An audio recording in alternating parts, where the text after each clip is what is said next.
Hi, this is Dr. Juan Lopez from Dental Health Solutions in Fulton, New York, and welcome to Frequently Asked Questions regarding dental care during the SARS-CoV-2 crisis. One of the most commonly asked questions during this shutdown has been, if dentists are essential, why are they closed and so restricted in what they can do? At the beginning of this crisis, the American Dental Association, in coordination with local dental societies, local health departments, and the CDC, created consensus in what would be safe care for patients and staff. And it was determined that we should limit ourselves to treatment of emergencies only. A form like this with the recommendations can be found in the American Dental Association website. But why? Why did they limit us to only emergencies? Well, we understand that the general consensus is that the virus, which is highly contagious, spreads through respiratory droplets generated when people breathe, speak, or cough. It is not believed that it infects people with the microdroplets that can linger in the air for hours in the way other diseases like measles do. So if we have an individual, let's call him John, and he meets with Mary, they're having a conversation, but they're less than 6 feet apart. The thing that they don't know is that John is actually not symptomatic, but carrying the SARS-CoV-2 virus. During that conversation, John is going to breathe, John is going to speak, and John potentially can even cough, producing enough of the virus to actually make then Mary carry the SARS-CoV-2 virus.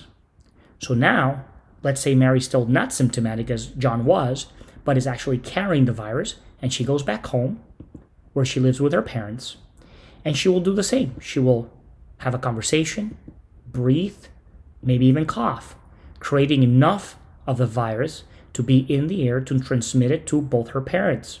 Now, her parents will then go to work, perhaps not symptomatic, but contagious, and then the same pattern can repeat itself, where they interact with fellow employees or fellow co-workers, and then slowly but surely turn them contagious. So you can see that the virus easily spread, most likely driven by non-symptomatic but contagious patients, can spread quickly due to its exponential nature. So we know it's the aerosols. And how are risk levels determined in each profession? Well, we know first that contact with others has to be measured. How much does this job require the worker to be in contact with others in order to perform it? We'll also have to evaluate physical proximity. To what extent does this job require the worker to perform tasks in close physical proximity to others? And as well as exposure to disease and infection. How often does this job require exposure to hazardous condition? So let me show you in this picture. You can see Dr. Serrano and myself, Dr. Lopez, treating our son Diego. During any dental procedure, a filling, extraction, cleanings, aerosols will be produced. Now, we already know from the example that I showed you previously that enough of the viral load can exist in those aerosols to potentially spread to the caregiver. That is why when we're measuring the risk levels of medical professionals, dentistry consistently occupies 4 of the top 5 professions at risk. If you can see, dental hygienists actually occupy the number 1 position, with dental assistants coming in the 3rd position, and general dentists in the 4th position.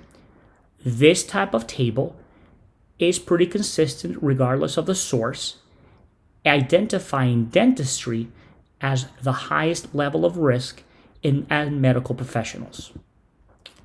So right now, this shutdown allows us to understand the disease better so we can implement new infection control requirements. We have always worked hard to meet all infection control standards, but now we know that new precautions have to be implemented in order to meet new airborne precaution standards. This is why, as you can see in the picture of myself, we are going to look a bit different the next time you see us. All dental professionals across the board are working very hard to set all controls for the safety of our patients and care providers. I hope this helped clarify some of the confusion regarding the status of dental care during this crisis. I do appreciate your attention.